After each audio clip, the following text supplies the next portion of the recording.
Il y a des jours où la forêt ne veut pas qu'on l'approche. Des jours où les feuilles murmurent au vent, et où les racines grondent sous la terre. Des jours où le silence n'est pas vide, mais habité. Dans un village oublié du monde, un homme a voulu défier ce silence.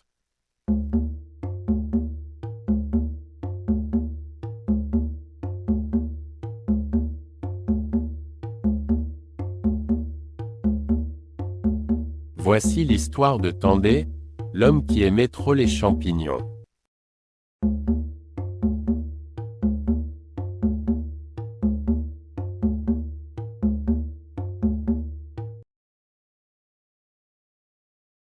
Tandé n'était pas comme les autres hommes du village. Il n'avait pas de champ, pas de femme, pas d'ambition. Ce qui faisait battre son cœur, c'était les champignons.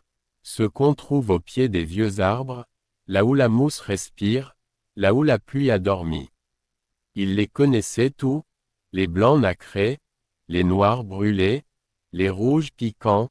Il en faisait des plats, des soupes, des sauces, des rêves.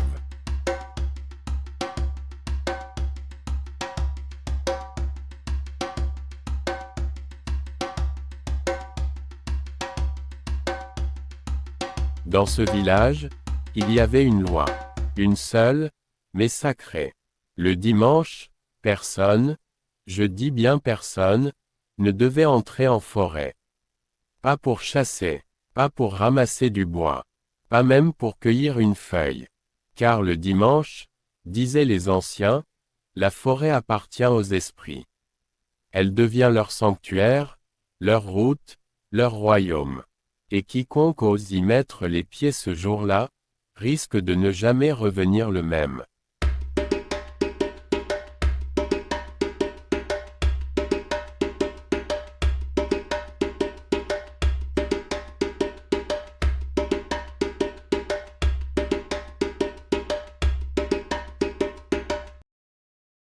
Ce dimanche-là, la pluie avait visité la nuit. Une pluie douce, lente, fertile. Tandé s'était réveillé avec une sensation étrange. Une faim, non, une obsession. Il sentait les champignons. Il devinait leur parfum. Il regarda par la fenêtre, et vit les arbres luisants d'humidité.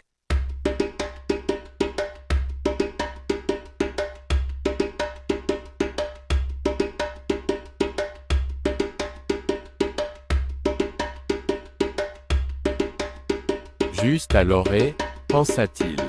Personne ne le saura.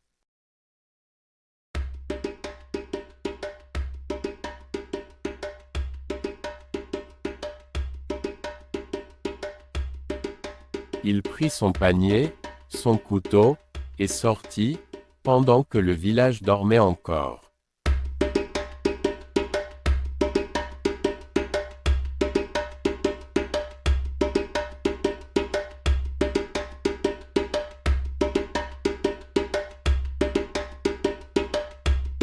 Dès qu'il passa l'arbre aux 3 racines, le silence tomba.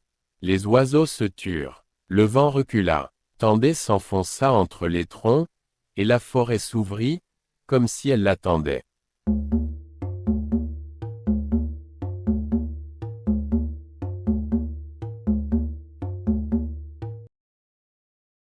Les champignons étaient là, partout, gros, sains, parfaits. Tandé riait de joie. Il les cueillait, les sentait, les caressait presque.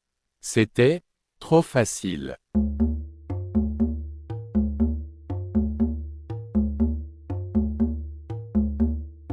Et puis, il le vit.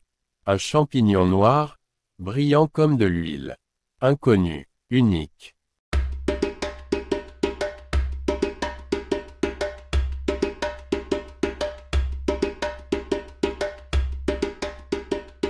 Tandé s'en approcha.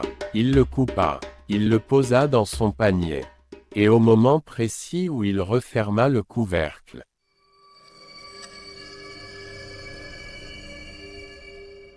La forêt soupira. Un long souffle. Comme si un géant invisible avait exhalé juste à côté de son oreille. Les feuilles tremblèrent. Les arbres frémirent, et Tendé sentit que quelque chose venait de s'éveiller.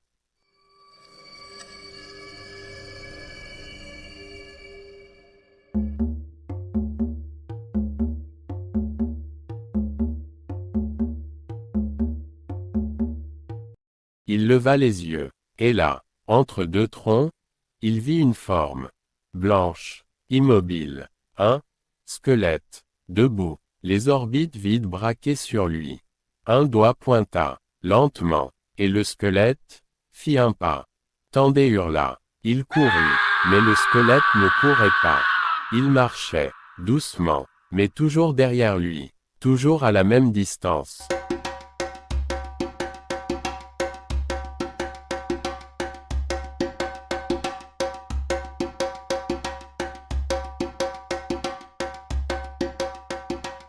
Tendé courait sans savoir où il allait. Les arbres tournaient, les chemins se déformaient. À chaque détour, le squelette était là. Il comprit alors, ce n'était pas une chasse. C'était une leçon, une punition douce, lente, inévitable. La forêt ne voulait pas le tuer. Elle voulait qu'il comprenne.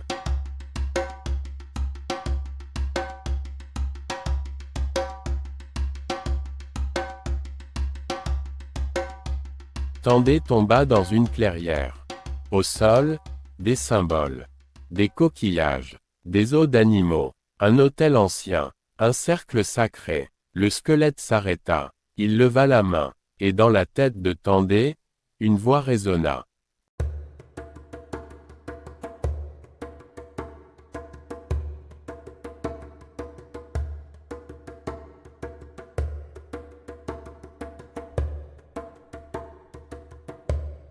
Tu as cueilli le fruit du jour sacré. Tu as volé ce qui ne t'était pas destiné. Reçois le poids du temps, et retourne.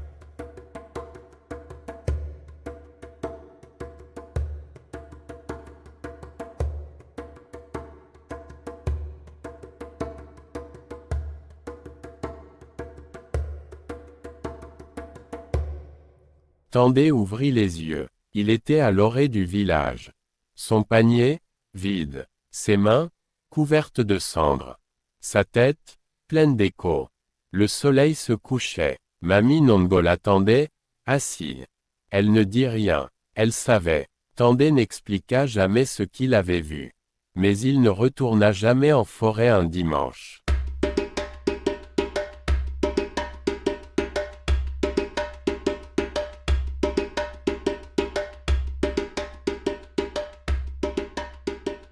Tendé devint conteur.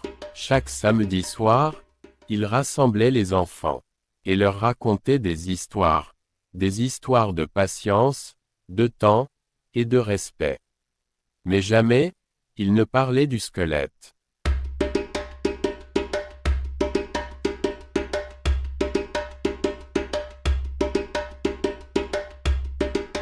Car même la plus belle des passions, si elle est mal placée, peut devenir une malédiction. Il y a un temps pour chaque chose. Un jour pour cueillir, un jour pour attendre. Et si tu ignores l'appel du temps, alors le temps viendra te rappeler qu'il n'oublie jamais.